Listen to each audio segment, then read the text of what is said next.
ভেবেছিলাম যে আমার যখন বিয়ে হবে তখন হয়তো বা অনেক দূরে বিয়ে হবে। অনেক দিন পর পর গ্রামের বাড়িতে যাব, ঘুরবো, মজা করব। আবার অনেক দিন পর পর মায়ের বাসায় গেলে অনেক আদরও পাওয়া যাবে। আসলে ওই যে বলে না যে ভাগ্যে যদি থাকে তাহলে তো কিছু করার নাই। একদম মায়ের বাড়ির কাছে বিয়ে হওয়াতে সেই স্বপ্নটা স্বপ্নই থেকে গেল। তো হ্যালো এভরিওয়ান, আসসালামু আলাইকুম। আজকে আমরা অনেক দিন পরে, দীর্ঘ 12 বছর হবে, 12 বছর পরে আমি যাচ্ছি আমার ননাসের শ্বশুরবাড়িতে। তো ননাসের শ্বশুরবাড়িতে যখন গিয়েছিলাম তখন সবে মাত্র আমার বিয়ে হয়েছে। তো তখন ছিল শীতকাল, একদম কনকনে ঠান্ডা জানুয়ারি মাস। তো সেই সময়টাতে গিয়েছিলাম। আর শীতের মধ্যে ঘুরতে পারার তো মজাই আলাদা, তাই না? কারণ গরম ধরে না, গরমের কোনো মানে খারাপ লাগা কাজ করে না, কিছু মিলিয়ে শীতের সময় না ঘুরতে ফিরতে মজাই আসলে অন্যরকম। তো এইবার কিন্তু শীত তেমন একটা পড়েনি বললেই চলে। তো এই সময়টাতে হঠাৎ করে প্ল্যান ছাড়া আমরা কিন্তু বিকালের দিকে রওনা দিয়েছিলাম, আর আমাদের এখানে পৌঁছাতে পৌঁছাতে সন্ধ্যা হয়ে গিয়েছিল। তো যাই হোক, রাতটুকু পার করে এখন হচ্ছে সকালবেলা আমি একটু বাইরে বের হয়েছি। আর গ্রামটা আমার কাছে এত ভালো লাগে যা বলার মতো না। 12 বছর আগে যখন এসেছিলাম তখনও ভালো লেগেছিল, এখন এসেছি এখনও ভালো লাগছে। তো আজকের ভিডিওতে কিন্তু অনেক বেশি ইন্টারেস্টিং হতে যাচ্ছে, অনেক কিছু আপনাদের সাথে শেয়ার করব। তাই কোনোভাবেই কিন্তু ভিডিওটি স্কিপ করা যাবে না, তাহলে কিন্তু অনেক কিছুই আপনাদের মাঝে অজানা থেকে যাবে। আর যাই হোক, আমরা কিন্তু এসেছি নাটোরের রাজবাড়ি দীঘাপতিয়া উত্তরা গণভবন এলাকায়। আর রাজবাড়ি মানে তো হচ্ছে বিভিন্ন ধরনের ইতিহাস, ঐতিহ্য এবং সংস্কৃতিতে ভরা। তো সকালবেলা যখন হাঁটাহাঁটি করছিলাম এরই মধ্যে আমার ননাসের বড় ভাসুর উনি বিলের থেকে মাছ ধরে নিয়ে এসেছেন। এই যে দেখতে পাচ্ছেন প্রচুর মাছ, যা দেখেই শান্তি, মনের যে একটা শান্তি, এটাই আসলে অনেক বড় কিছু। আর রাস্তার ধারে শুধু পুকুর আর পুকুর। এই গ্রামে আমার সবচাইতে বেশি নজর কেড়েছে সেটা হচ্ছে পুকুর। বিশাল বিশাল পুকুর, রাস্তার এ পাশেও পুকুর, ওই পাশেও পুকুর। আর এই যে পুকুরটা দেখতে পাচ্ছেন, এই পুকুরে কিন্তু গোসল করা যায়। তরুণীরা কিন্তু এই পুকুরে গোসল করেছে, আর সেইটার ভিডিও কিন্তু আমি নেক্সট টাইম আপনাদের সাথে শেয়ার করব ও কি পরিমাণ মজা করেছিল। আর এই গাছটা দেখতে পাচ্ছেন, এটা কিন্তু অনেক বছরের পুরনো একটা আম গাছ। আর এটা হচ্ছে বাড়ির সামনে একটা বারান্দা আছে, এখানে সবাই মিলে অবসর টাইমে আর কি সময় কাটাই। নাটোরে এসেছি আর নাটোরের বিলের মাছ খাবো না তা তো হয় না।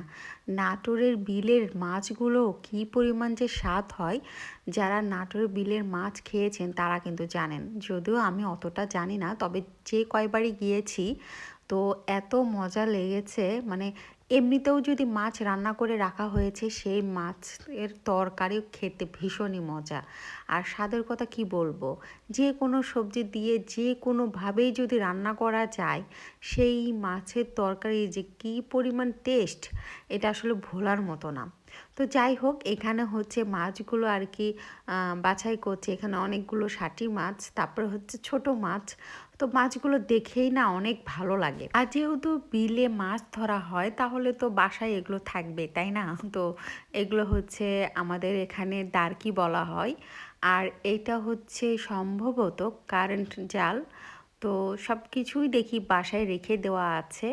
আপনাদের এলাকাতে এগুলোকে কি বলে কমেন্টে জানাতে ভুলবেন না কিন্তু। আর আপার শ্বশুরবাড়ি যেহেতু রাজবাড়ির আশেপাশে এলাকাতেই, তো অবশ্যই রাজবাড়ির সেই ইতিহাস, ঐতিহ্য, কোনো না কোনো কিছু কাহিনী তো আছেই। তো আজকে সকালবেলা ওই যে দেখতে পাচ্ছেন তরির বাপি, তারপর ওখানে ভাই আছে, তো সবাই মিলে একটা কাহিনী আমরা শুনতে যাচ্ছি। আচ্ছা, আপনারা তো অনেকের লোকে মুখে বিভিন্ন ধরনের রূপকথার গল্প শুনেছেন, রাজাদের গল্প শুনেছেন, কিন্তু কখনো কি স্বচক্ষে কোনো প্রমাণ দেখতে পেরেছেন? আমি কিন্তু এখানে আসার পরে একটা গল্প শুনেছিলাম এবং দেখেও গিয়েছিলাম। আর এবার যেহেতু তরি এসেছে ওর জীবনে প্রথমবারের মতো এখানে, তো তরিকে দেখানোর জন্যই আর কি একটা জায়গায় আমরা যাচ্ছি। চলুন আপনারাও তাহলে আমাদের সাথে দেখতে থাকুন। ছোটবেলায় তো আমরা আমাদের নানা নানি বা যেই থাকুক না কেন তাদের মুখে রাজরানীর গল্প শুনেছি, তাই না? তারপরে সওদাগর, ওই যে কমলার বনবাস, এই ধরনের গল্প তো আমরা অনেক শুনেছি, মুভিও দেখেছি। কিন্তু বাস্তবে যদি দেখা যায় যে একটা সওদাগরের বাড়ি বা তার সামনে যে পুকুর আছে সেখানে ঘাট বাঁধা আছে, তাহলে কেমন হবে বলেন তো? আপনারা তো কখনো চোখে দেখেছেন কিনা আমি জানি না, কিন্তু আমি তো দেখেছি, আর আমি চাই আপনারাও আমার সঙ্গে দেখুন। আচ্ছা যাই হোক, এত কথা না বলি, মূল ঘটনায় আসি।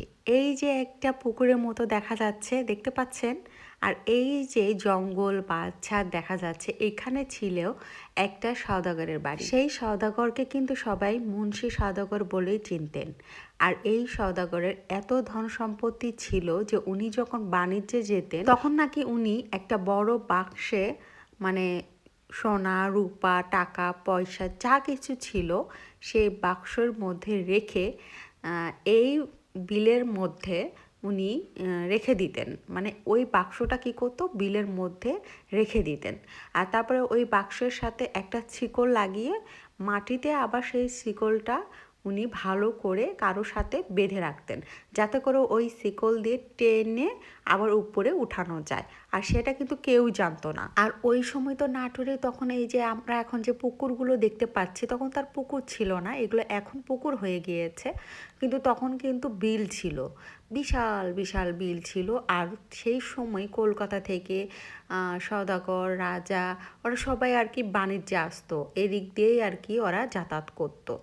তো যাই হোক, তখন তো যেহেতু বিল ছিল, আর ওই যে বাক্সটা রেখে যেত, তো একবার হয়েছে কি, ওই বাক্সটা যখন সওদাগর এসে তুলতে ধরে তখন কিন্তু সেই বাক্সটা তুলতে পারেনি, সেটা কিন্তু মাটির নিচে থেকেই যায়। তাও এর মুখে শুনেছিলাম যে ওই বাক্সটা তোলার জন্য সেই সময় হাতিকে নিয়ে আসা হয়েছিল এবং হাতি দিয়ে অনেক চেষ্টা করা হয়, তবুও কিন্তু বাক্সটা তোলা হয়নি। শেষ পর্যন্ত মুন্সি সওদাগরের বাক্সটি এখানেই বিলীন হয়ে যায়। কথিত আছে যে এইটা নাকি কিছু জিনেরা দখল করে আছে, কোনো সাধারণ মানুষ এটা আর কোনো দিন তুলতে পারবে না। তো যাই হোক, এরকম আরও একটি গল্প আছে যেটা একদম বাস্তব ঘটনা, আপনাদের সাথে কিন্তু আমি নেক্সট ব্লগে শেয়ার করব। এইরকম মজার মজার গল্প শুনতে আমার ব্লগ কিন্তু মিস করা যাবে না। সবাই অনেক ভালো থাকবেন, আল্লাহ হাফেজ।